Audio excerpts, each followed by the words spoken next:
আমরা অনেক কথা এখন শুনতে পাচ্ছি। আমরা জানি যে প্রধান উপদেষ্টার সঙ্গে সেনা প্রধানের একটা শীতল সম্পর্ক আছে।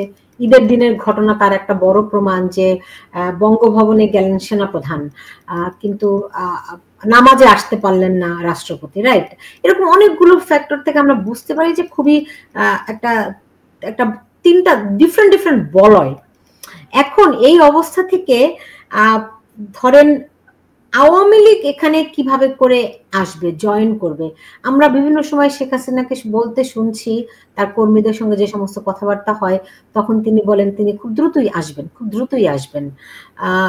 আপনার কাছে কি মনে হচ্ছে? না, এটা উনি কর্মীদের উজ্জীবিত করার জন্য বলেন, উনি আসবেন না, উনি আসবেন না, এই সময়টাতে আসা সম্ভব নয়। এখানে তার আসার জন্য দুটো সম্ভাবনা রয়েছে। প্রথম সম্ভাবনা হলো দিল্লি অর্থাৎ ভারত যদি জিত করে শেখ হাসিনাকে বাংলা সিংহাসনে বসাবেন অতীতকালের মতো করে, যেভাবে হুমায়ুনকে পারস্যের সম্রাট বসিয়েছিলেন, সিংহাসনে বসিয়েছিলেন সম্রাট হুমায়ুনকে। তো সেইভাবে যদি তিনি চিন্তা করেন যে বসাবেন, কিংবা আফগানিস্তানের শাসক আহমদ শাহ আবদালি তিনি যেভাবে এসে ভারতে রাজনীতিতে নাক গলিয়েছিলেন, তারপরে নাদির শাহ যেভাবে এসেছিলেন, ঠিক ওইরকম ভাবে যদি ভারত শেখ হাসিনাকে নিয়ে সিরিয়াস হয় তাহলে তিনি আসতে পারেন। এখন আমরা সেটা কিভাবে মোকাবেলা করবো বা করবো না, পারবো কি পারবো না, সেটা সেকেন্ড ম্যাটার। কিন্তু এছাড়া পলিটিক্যাল যাকে বলা হয় এখন যে টার্মাইল অবস্থা চলছে, এতে শেখ হাসিনা আসবেন, ঢুকে পড়বেন, এটা এই মুহূর্তে কোনো অবস্থাতেই বাস্তব নয়। দ্বিতীয়ত, বাংলাদেশে একটা রাজনৈতিক পট পরিবর্তন যদি হয়, সেটা হলো ডক্টর মোহাম্মদ ইউনূসের পরাজয়, বর্তমান সরকারের যদি পরাজয় হয়, তো সেই পরাজয়ের জন্য আওয়ামী লীগের যেহেতু অর্থ আছে, তারপরে তাদের মিডিয়া আছে, দেশ বিদেশে তাদের যাকে বলা হয় প্রচন্ড রকম যোগাযোগ রয়েছে, এবং কিছু নাই আসলে, কি বলে না, এটা শেখ হাসিনার ব্যক্তি কাতারের আমিরের সঙ্গে, মানে কাতারের আমির শেখ হাসিনার ছেলের মতো। এই কারণ হলো বর্তমান যে আমির তার বাবা ছিলেন শেখ হাসিনার খুব ঘনিষ্ঠ বন্ধু, এটা পারিবারিক সম্পর্ক। বর্তমান দুবাই প্রশাসকের সঙ্গে শেখ হাসিনার পারিবারিক সম্পর্ক, এটা বুঝতে হবে। চীনের সঙ্গে শেখ হাসিনার সম্পর্ক খারাপ নয়। এর কারণ হলো এইবার যে ডক্টর মোহাম্মদ ইউনূস চীন সফর করে এলেন, সেখানে যে বিষয়গুলো সাইন হয়েছে, যা কিছু হয়েছে, এসবই শেখ হাসিনার জমানাতে, এই শুল্কমুক্ত যা কিছু আছে, ফলে চীনের সাথে কিন্তু তার সম্পর্ক খারাপ নয়। ভারত এই প্রথম তার স্বাধীনতার পরে দুইজন লোককে আশ্রয় দিয়েছে, দালাই লামা এবং শেখ হাসিনা। কিন্তু দালাই লামার জন্য ভারত চীনের সাথে কোনো কিছু করেনি, কিন্তু শেখ হাসিনার জন্য ভারত বাংলাদেশের সঙ্গে রীতিমতো একটা যুদ্ধ অবস্থা তৈরি করে রেখেছে। রীতিমতো এই প্রথম সীমান্ত বন্ধ করে দিয়েছে, কোনো রকম ভিসা তারা দিচ্ছে না, এবং ওখান থেকে যেভাবে হুমকি ধামকি চালাচ্ছে, এবং বাংলাদেশের পররাষ্ট্র মন্ত্রণালয় থেকে শত চেষ্টা করেও ডক্টর মোহাম্মদ ইউনূসের জন্য একটা সাইড লাইনে বৈঠকে নরেন্দ্র মোদীর সঙ্গে হ্যান্ডশেক করবে, এই জিনিসটুকু করা যাচ্ছে না। তাহলে শেখ হাসিনার কিছু নেই এই কথা বলা মানে এসে নির্বুদ্ধিতা আসে নাকি? এই গেল এক। দুই নম্বর হলো ইউনূস সরকারই তো গবেষণা করে বের করছে যে তারা বাংলাদেশ থেকে 15 লক্ষ কোটি টাকা পাচার করেছে। আপনি কল্পনা করতে পারেন যে আওয়ামী লীগের লোকের হাতে যদি 15 লক্ষ কোটি টাকা থাকে, সেই টাকা দিয়ে কি তারা গাঁজা খাবে? সেই টাকা দিয়ে কি তারা মদ খাবে, ক্যাসিনো খেলবে? সেই টাকা দিয়ে তারা ডক্টর মোহাম্মদ ইউনূসের বিরুদ্ধে চক্রান্ত করবে, ডক্টর মোহাম্মদ ইউনূসের ক্যারেক্টার অ্যাসাসিনেশন করার জন্য তারা চেষ্টা করবে, প্রচার চালাবে, প্রোপাগান্ডা চালাবে। এবং এখন মনে হচ্ছে রনি ভাই, কিন্তু আমি যতখানি দেখি, এবং এখানে ধরে আমি তো বিদেশে আছি, যেহেতু অনেকের সঙ্গে কথা হয়, যোগাযোগ হয়, তো দেখি তারা তো যাদের নামে বড় বড় অভিযোগ আছে দুর্নীতির, তারা বলে তাদের নাকি চাল কেনারও টাকা নাই। মানে হচ্ছে তারা এক পয়সাও কর্মীদের জন্য, পার্টির জন্য ব্যয় করছে না। না, মূল ব্যাপার হলো যে চোরের একটা সবসময় বড় ব্যাপার হলো যে দুর্নীতিবাজ এবং চোরের তারা সবসময় নিজেদের কাছাকাছি লোকের কাছে দেখায় যে তারা কখনো চুরি চামারি করেন। এমনকি তার শ্যালক বা শ্বশুর যদি এসে বলে তুমি তো সব জায়গায় ঘুষ খাও, তো এটি একটু করো, দরকার আমি টাকা দিই, সে দেখাবে যে না আমি এই মাত্র হজ করে আসলাম। তো ওদের কথা দিলে বড় ব্যাপার নয়। ফার্স্ট থিং হলো যে আওয়ামী লীগের সবার হাতে টাকা আছে, দেশে যারা আছে তাদের হাতে টাকা আছে, বিদেশে যাদের হাতে টাকা আছে, সরকার যেগুলো আটকাতে পেরেছে খুব অল্প।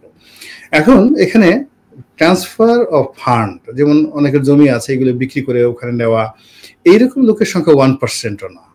কিন্তু যারা চালাক চতুর লোক তারা সেই 2013-14 সন থেকে কিন্তু পাচার করে তারা তাদের মানে 3টা স্টেজে, কেউ হয়তো আমেরিকাতে ফান্ড রেখেছে, বাস করতেছে ইউরোপে, কেউ হয়তো মোনাকোতে ফান্ড রেখেছে, বাস করতেছে সুইজারল্যান্ডে, কেউ হয়তো সুইজারল্যান্ডে ফান্ড রেখেছে, বাস করতেছে দুবাইতে। এবং এদের মানে অনেকগুলো গ্রুপ আছে যারা দলের জন্য কাজ করছে, নেতাকর্মীদের জন্য হয়তো এভাবে কাজ করতে পারছে না, কিন্তু তারা দলের জন্য কাজ করছে, ফান্ডিং করছে, এবং এদের টাকা আছে। আপনি চিন্তা করেন যে এই রূপপুর পারমাণবিক কেন্দ্র বলা হচ্ছে সেখান থেকে তারা নাকি $6 বিলিয়ন তারা লুটপাট করেছে। আচ্ছা ধরুন $6 বিলিয়ন তারা নেয় নাই, $1 বিলিয়ন তারা নিয়েছে, বা $0.5 বিলিয়ন। কাজটা হয় এই, তাহলে কাজ হবে কি দিয়ে? মানে একটা প্রজেক্টের সবই যদি ওনারা নিয়ে যায় তাহলে যা হচ্ছে, যতটুকু কাজ অগ্রগতি হয়েছে কি দিয়ে? চারা দিয়ে? এখন যারা প্রচার করছে এটা তাদের ব্যাপার। ফার্স্ট থিং হলো যে আমি যে কথা বলার চেষ্টা করছি যে ধরুন আওয়ামী লীগের 1 পয়সাও নেই, সেটা আলাদা বিষয়, কিন্তু সরকার তো বলছে যে তাদের 15 লক্ষ কোটি টাকা তারা পাচার করেছে। আমি এটাকে বিশ্বাস করি, মানে বিশ্বাস করতে চাই। আর দ্বিতীয় ব্যাপার হলো এই 15 লক্ষ কোটি টাকা তারা তো ডক্টর ইউনূসের এই সরকারকে স্ট্রেংথ করার জন্য ব্যবহার করবে না, তারা এটা ইনভেস্ট করবে যেন ভবিষ্যতে তারা 30 লক্ষ কোটি টাকা পাচার করতে পারে। তো সেই সরকারি টাকা ফেরত আনেন না কেন দেশে?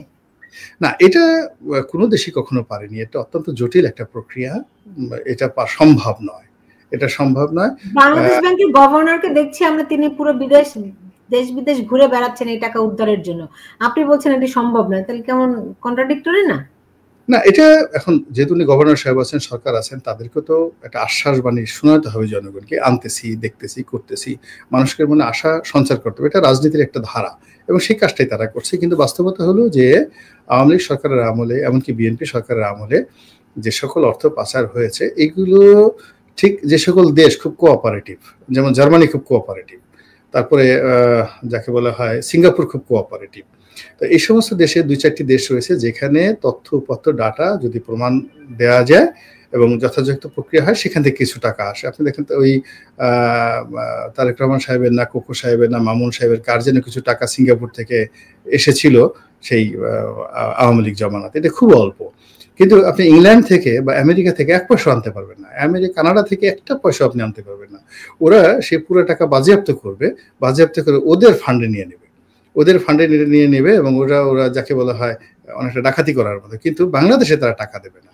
তো এই হলো অবস্থা। তো সেই ক্ষেত্রে যারা গেছে সেই টাকাটা যদি ডক্টর মোহাম্মদ ইউনূসের ক্যারেক্টার অ্যাসাসিনেশনে ব্যবহৃত হয়, এবং এখন দেখেন নজিরবিহীনভাবে আমি শেখ হাসিনার একটা ভিডিও ফুটেজ দেখলাম, যে কথা তিনি কোনোদিন বলেননি, অডিও ফুটেজ দেখলাম, যে তিনি 1996, 97, 98 সনে ডক্টর মোহাম্মদ ইউনূসের জন্য কি করেছেন।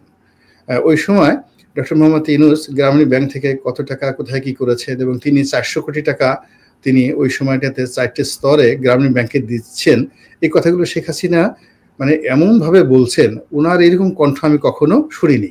আগে তো কোনো রাগ হয়ে কথাবার্তা বলতেন, মনে হচ্ছে যে খুব ধীরে সুস্থে মানুষের আকর্ষণ করার জন্য, মানুষের সহানুভূতি পাওয়ার জন্য, টু দি পয়েন্টে। তারপরে শেখ হাসিনা এই প্রথম মানে ডক্টর মোহাম্মদ ইউনূস মিথ্যা কথা বলেন, খুব ম্যাটিকুলাসলি মিথ্যা কথা বলেন, খুব সুন্দর করে বলেন, মানুষ পৃথিবীতে তার চেয়ে এত সুন্দর করে, মানে এত কাব্যিক। আমার কাছে মনে হলো যে এই সকল কথা তাকে কেউ লিখে দিয়েছেন, মানে, এবং তিনি সেই সকল কথা আবার সুন্দরভাবে কথাটা যেন শোনা যায়, শেখ হাসিনার ভাষায় যেন না হয়। শেখ হাসিনা তো রুক্ষভাবে কথা বলেন, সেটাকে যাতে একটা মেলোডি হয়, মেলোডিয়াস হয়, ঠিক সেই মেলোডিয়াস স্বরে তিনি কথা বলেছেন। It means they are working. AI না তো? না, এআই না। এখন অ্যাবসলিউটলি কথাগুলো বলছেন, এই কথাগুলো ইট মিনস সরকারের ক্যারেক্টার অ্যাসাসিনেশন করার জন্য আওয়ামী লীগ এবং তার যারা লোকজন আছে তারা সেই চেষ্টা করেছে। আমরা যেটা বলছিলাম যে তো এইভাবে যদি সরকার দেশি বিদেশি চক্রান্তে এবং নিজেদের ব্যর্থতার কারণে, অদক্ষতার কারণে ফেল করে, তাহলে সেক্ষেত্রে একটা রাজনৈতিক বিরূপ পরিস্থিতি তৈরি হয়ে যাবে, এবং সেই পরিস্থিতিতে আওয়ামী লীগ যদি একটা সুবিধাজনক অবস্থানে পৌঁছে যায় এবং শেখ হাসিনা যদি আবার ফিরে আসে অনেকটা মহেন্দ্র রাজা পাকসে, আপনি দেখেন সে কিন্তু পালিয়ে গেছিল, তারপরে তাকে আবার ক্যান্টনমেন্টে রাখা হয়েছিল, আবার সে পালিয়ে গেছিল, আবার এখন সে কিন্তু রাজনীতিতে রিহ্যাবিলিট হয়ে গেছে শ্রীলঙ্কাতে। তো কাজে এটা বলা যায় না শেখ হাসিনা যে বাংলাদেশে আসবেন না বা আসতে পারবেন না, এটা 50-50। আসতেও পারেন, নাও আসতে পারেন। এবং আমাদের এই বাংলাদেশ 6 ঋতুর দেশ, 2 মাসের বেশি আমাদের দেশে বেশি লোকজন মনে রাখতে চায় না। 2 মাস পরে মানুষ ভুলে যায়, 60 ডেজ। তো এখানে তো প্রায় 8 মাস হয়ে গেছে। তো এই 8 মাসে এখন অনেক কিছু ভুলে গেছে মানুষ। এখন খালি এভরিডে মানুষের কাজ হইলো ত্রুটি ধরা আমাদের দেশে।